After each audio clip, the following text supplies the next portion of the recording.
Communist ప్రభుత్వాలు, కాంగ్రెస్ ప్రభుత్వాలు కొన్ని డిఫరెన్స్ ఆఫ్ ఒపీనియన్స్ క్రియేట్ చేస్తుంటాయి. మోడీ, యాంటీ మోడీ. కాంగ్రెస్ ప్రభుత్వాలు మాత్రం యూనివర్సిటీల ఛాన్సలర్లుగా ముఖ్యమంత్రులు లాంటి పనులు చేయవు. ఎందుకంటే కాంగ్రెస్ ప్రభుత్వం జాతీయ ప్రభుత్వం సుదీర్ఘకాలం పాటు నడిపింది. ఇప్పుడు ప్రతిపక్షంలో ఉంది కాబట్టి అంత మాత్రాన గవర్నర్ పరిపాలన తీసేసి తమ పరిపాలన పెట్టుకుంటే రేపు తాము అధికారంలోకి వస్తే అదే పరిస్థితి అవుతుంది కాబట్టి వాళ్ళు అట్టంటి చేయరు. కానీ కమ్యూనిస్టులు, స్థానిక అంటే local parties like Mamata Banerjee, Stalin ఇట్లాంటి వాళ్ళు మాత్రం పెత్తనం యూనివర్సిటీల మీద, స్థానికంగా ఉండే యూనివర్సిటీల మీద పెత్తనం తమదే ఉండాలంటారు.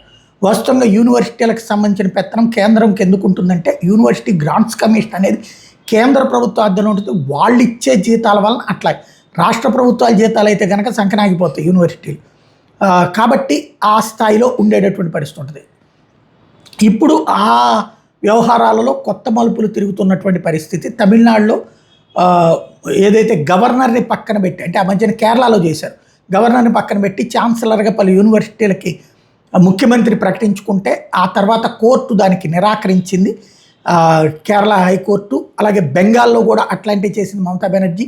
ఇద్దరికీ కూడా అక్కడ ఎదురు దెబ్బ తగిలింది. ఇప్పుడు ఇక్కడ కూడా అట్లాంటి ఒక చట్టం చేయడానికి చూస్తున్నారు. కాకపోతే చట్ట ప్రకారం అక్కడ ఉన్నటువంటి యూనివర్సిటీలన్నీ ఆల్రెడీ యూనివర్సిటీలకు ఒక్కొక్క చట్టం ఉంటుంది.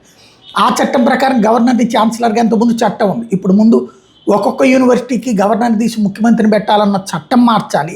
ఆ తర్వాత మొత్తానికి కలిపి మార్చాలి, లేదా మొత్తానికి కలిపి ఒకటేగా చేయాలి. మళ్ళీ దాన్ని ఆమోదించాల్సింది గవర్నర్. గవర్నర్ దాన్ని తను ఆమోదించవచ్చు లేదా తిరస్కరించవచ్చు. మళ్ళీ పంపిస్తే మళ్ళీ ఆమోదించాలంటే దాన్ని రాష్ట్రపతికి పంపించవచ్చు. రాష్ట్రపతి దగ్గర దానికి ఎబియన్స్లో పెట్టచ్చు. ఖచ్చితంగా అమలు చేయాలా లేదా అంటే దాన్ని సవాల్ చేయాలి గవర్నర్.